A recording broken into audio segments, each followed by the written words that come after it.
आज आमे जानिबा किपरि होइछन्ति भगवान शिवंक जन्म। अजन्म जन्महीन शिव।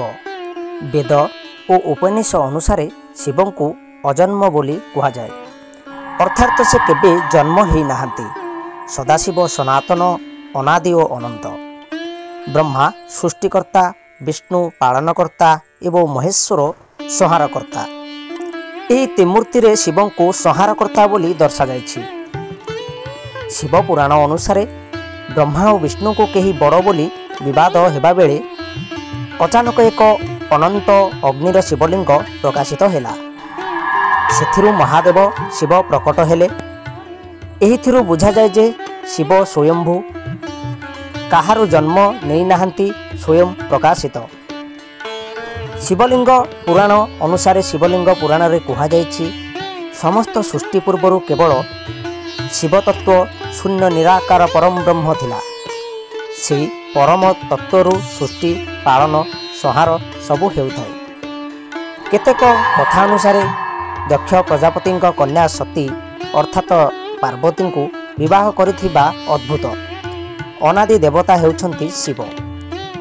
सेहीपरि शिव को महादेव बोली मध्य कहा जाए, कारण से समस्त को अतिक्रम करती।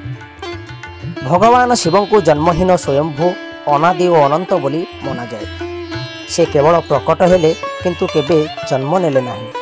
ब्रह्मा पुराण और लिंग पुराण अनुसार ब्रह्मा और विष्णु केही बड़ बोली विवाद करुथिले। सेतेबेले अचानक अग्निर अनंत शिवलिंग प्रकाशित हैला।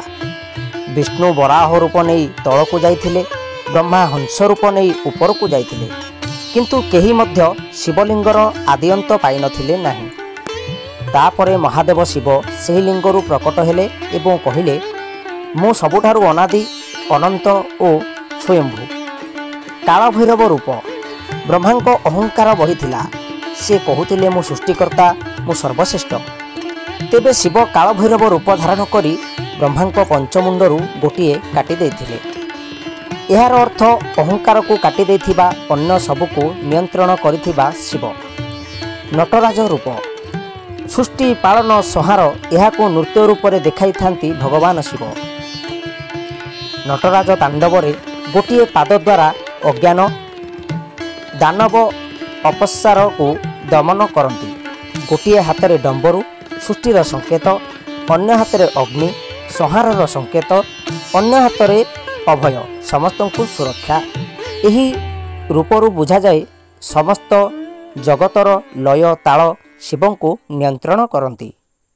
अर्धनारीश्वर रूप सृष्टि पाई शिव पुरुष तत्व और शक्ति स्त्री तत्व दुही जन को संजोग आवश्यक।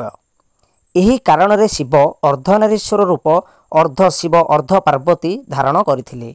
एहार अर्थ नारी पुरुष शक्ति शिव दुहीटी मिशिले हेले सृष्टि संभव। एभली विभिन्न पुराण रे शिवंक प्रकटित हेबाकू विभिन्न रूप में वर्णना करा जायछि।